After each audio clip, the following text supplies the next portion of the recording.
పోలీసులు ప్రైవేట్ హోటల్లో సెటిల్మెంట్ వ్యవహారం హైకోర్టులో ఒక పక్కన చర్చకు వస్తే ఆర్డీఓ కార్యాలయంలోనే ఒక రైతు కిడ్నాప్ అంశం సాక్షి ప్రొజెక్ట్ చేసుకొచ్చింది. శ్రీసత్య జిల్లా ధర్మవరం ఆర్డీఓ కార్యాలయంలో పట్టపగలే రైతుని కిడ్నాప్ చేయడం కలకలం రేపింది. భూ సమస్యపై ఆర్డీఓ కార్యాలయానికి వచ్చిన రైతుని ప్రత్యర్థులు కారులో బలవంతంగా ఎత్తుకెళ్లారు. One town CI Nagendra Prasad తెలిపిన వివరాల మేరకు ధర్మవరం నియోజకవర్గం మధుగుబ్బ మండలం కమ్మవారిపల్లికి చెందిన రైతు మునుగు నారాయణస్వామి భూ వివాదం మీద శుక్రవారం ఆర్డీఓ కార్యాలయానికి వచ్చారు.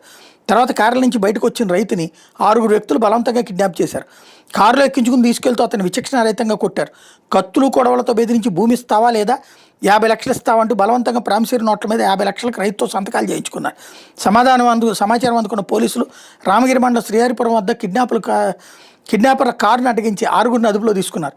వాళ్ళ నుంచి రైతును విడిపించారు. వాళ్ళందరినీ ధర్మవరం 1 టౌన్ పోలీస్ స్టేషన్కి తరలించారు. రైతు నారాయణస్వామి 1997లో కంద్యాల నారాయణకి చెందిన 1.65 ఎకరాల భూమిని 61,250 ఎకరాలకు కొనుగోలు చేసి రిజిస్ట్రేషన్ చేయించుకున్నాడు. కొన్నేళ్ల తర్వాత భూమి విలువ పెరగడంతో కంద్యాల నారాయణ కుమారుడు రవీంద్ర ఆ భూమిలో తనకు హక్కు ఉందంటూ నారాయణస్వామితో పలుమార్లు గొడవపడ్డాడు. ఆ వివాదంపై ధర్మవరం ఆర్డీఓ కోర్టులో కేసు నడుస్తోంది. ఈ కేసు నిమిత్తం వచ్చిన నారాయణస్వామిని రవీంద్ర అతని కుమారుడు అరుణ్ స్నేహితులు హరి, ఉదయ్, మధుసూదన్ నాయుడు, ప్రదీప్ కిడ్నాప్ చేశారు. వాళ్ళని అరెస్ట్ చేసి కార్ సీజ్ చేశామని సీఏ చెప్పారు.